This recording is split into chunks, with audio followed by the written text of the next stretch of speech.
Good morning class. तो जैसे कि आप अपनी स्क्रीन पर देख पा रहे हैं, हरे भरे जंगल ये देखने में जितने अच्छे लगते हैं उतने ही हमारे जीवन के लिए ये महत्वपूर्ण है। हमारा जीवन इन पेड़ों के बिना व्यर्थ है, वो हो ही नहीं सकता है। इस धरती में जीवन पॉसिबल ही नहीं है पेड़ों के बिना पर, क्योंकि पेड़ हमें बहुत सारी ऐसी आवश्यकताएं चीज़ें देते हैं जो हमारे जीने के लिए सबसे ज़रूरी हैं। सबसे पहली चीज़ और सबसे इम्पॉर्टेंट, सबसे ज़रूरी चीज़ है ऑक्सीजन। जो हमारी ऑक्सीजन है उसका मैक्सिमम पार्ट जो है वो हमें पेड़ों से ही मिलता है। सोचिए, अगर हमारी धरती कुछ ऐसी दिखे जहाँ पर ना कोई पेड़ है, ना कोई पौधा है, ना कोई हरियाली है, ना कोई छाँव है, कुछ भी नहीं है, तो क्या आप कल्पना कर सकते हैं कि जीवन हो सकता है इस धरती पर? नहीं, बिल्कुल नहीं, क्योंकि पेड़ों के बिना जीवन पॉसिबल है ही नहीं। ठीक है, तो आज जो हम पढ़ने जा रहे हैं, आज की जो कविता है वो भी इसी पर आधारित है, थोड़ी धरती पाऊं। इसमें कवि हमें जो पेड़ है, हमारे जीवन में पेड़ पौधे हैं, उनका महत्व समझाने की प्रयास कर रहे हैं। तो चलिए पढ़ते हैं इस कविता को। बहुत दिनों से सोच रहा था थोड़ी धरती पाऊं, उस धरती में बाग बगीचा जो हो सके लगाऊं। तो इसमें जो कवि हैं वो कहते हैं कि वो बहुत दिनों से सोच रहे थे कि थोड़ी सी धरती, थोड़ी सी मिट्टी उन्हें कहीं पर मिले और जहाँ वहाँ पर वो बाग बगीचा और पेड़ उगाना चाहते हैं। खिले फूल फल चिड़िया बोले, और वहाँ पर फूल फल, अगर कोई पौधा वो लगाएंगे फूल का या फल का, उस पर फूल आएगा, फल आएंगे, और आसपास के जो पक्षी है, पंछी हैं, वो भी उड़कर वहाँ पर आएंगे। आपने देखा होगा, आपके घर में भी कोई बगीचा होगा, वहाँ पर अगर कुछ पेड़ है, वहाँ पर कोई छाँव है पेड़ों की या फूल पत्तियाँ हैं, तो वहाँ पर चिड़ियाएँ और पंछी ज़रूर आते हैं। प्यारी खुशबू डोले, और उन जो जो आपने फूल लगाए हैं उनकी जो खुशबू है वो आपको मोहित करती है, वो आपके घर में फैलती है। ताज़ी हवा जलाशय में अपना हर अंग भिगो ले। जलाशय जहाँ पर पानी का जो जहाँ पर एकत्रित होता है उसे हम जलाशय कहते हैं। तो ताज़ी हवा जलाशय में, ताज़ी हवा, जब भी पेड़ पौधे होते हैं आसपास तो ताज़ी हवा, अच्छी हवा चलती है। तो ताज़ी हवा जलाशय में अपना हर अंग भिगो ले। तो ताज़ी हवा आकर जलाशय में, जहाँ पानी होता है आसपास और हवा चलती है, तो पानी के होने से हवा ठंडी हो जाती है, तो ठंडी हवा वहाँ पर होती है। लेकिन 1 इंच धरती भी कहीं नहीं मिल पाई, एक पेड़ भी नहीं कहे जो मुझको अपना भाई। लेकिन क्या हुआ कि धरती पर कहीं पर भी थोड़ी सी भी धरती और मिट्टी नहीं मिल पाई जहाँ पर कोई वो पेड़ उगा सके, पेड़ उगा पाए। और कोई भी पेड़ वहाँ पर आसपास नहीं थे, और ना होने के कारण जो वो धरती थी वो सूखी लग रही थी।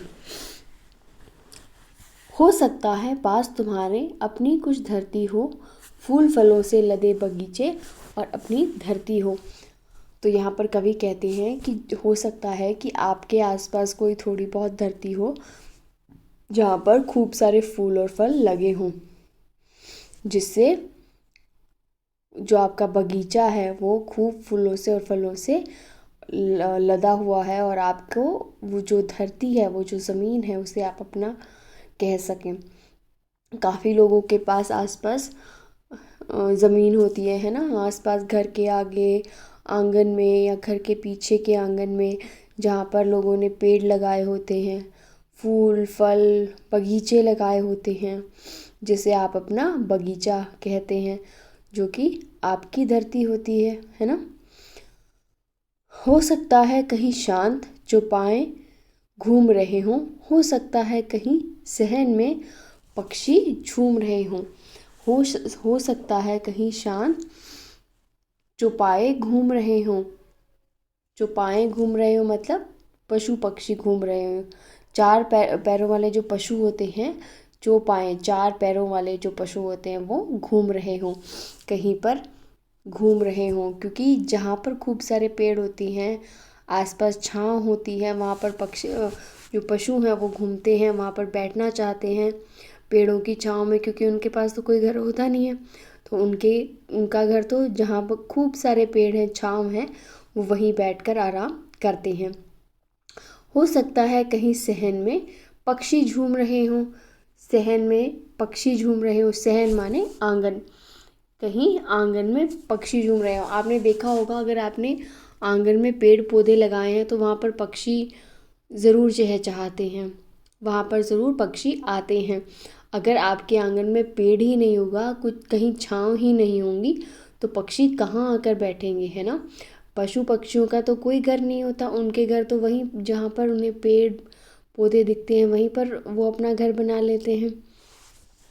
तो जहाँ पर पेड़ पौधे नहीं होते वहाँ पर पशु पक्षी भी जीवित नहीं रह सकते। तो विनती है यही, कभी मत उस दुनिया को खोना, पेड़ों को मत काटने देना, मत चिड़ियों को रोना। तो कवि यहाँ पर कहते हैं कि विनती है यही।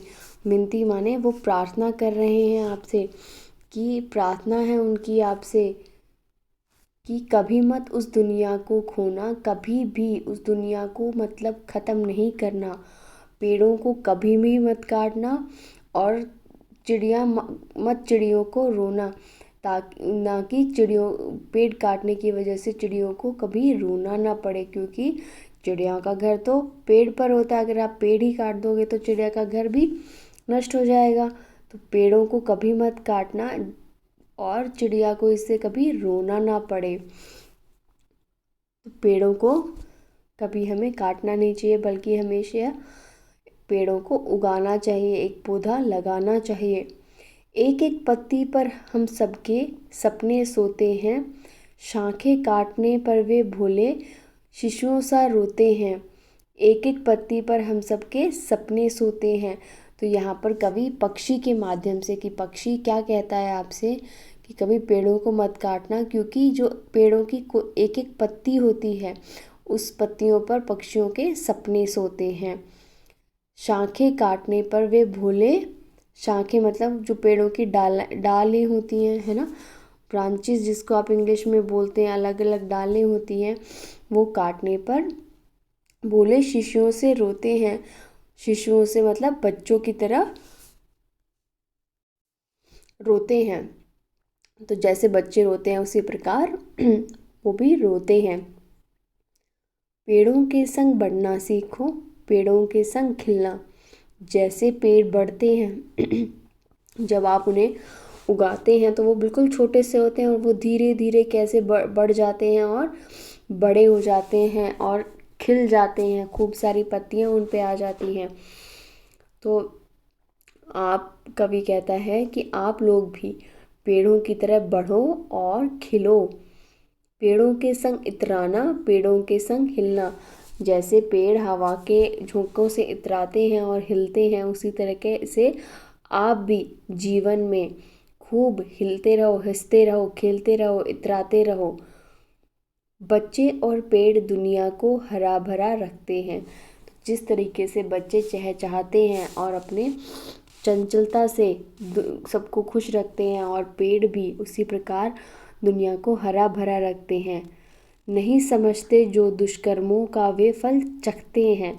जो लोग नहीं समझते हैं इस बात को कि पेड़ हमारे जीवन के लिए कितने ज़रूरी हैं, वो अपने दुष्कर्मों का माने बुरे कर्म को, जो बुरे काम करता है उसके कर्म बुरे होते हैं।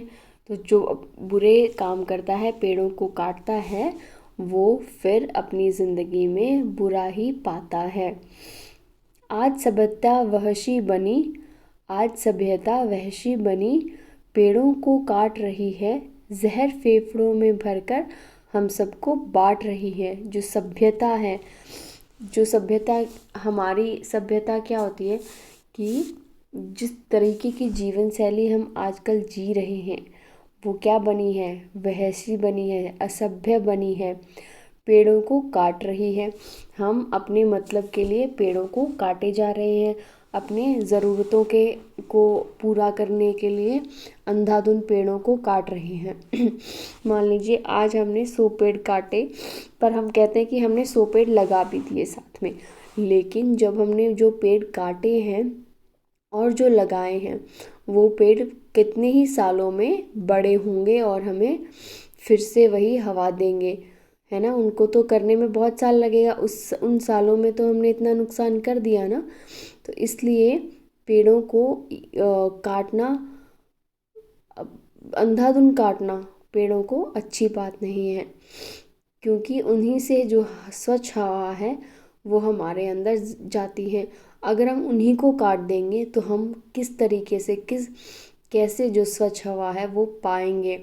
और जो पोल्यूशन आजकल बढ़ता जा रहा है वो हम उसी में सांस ले रहे हैं, तो वो हमको अंदर से बीमार करता जा रहा है ना।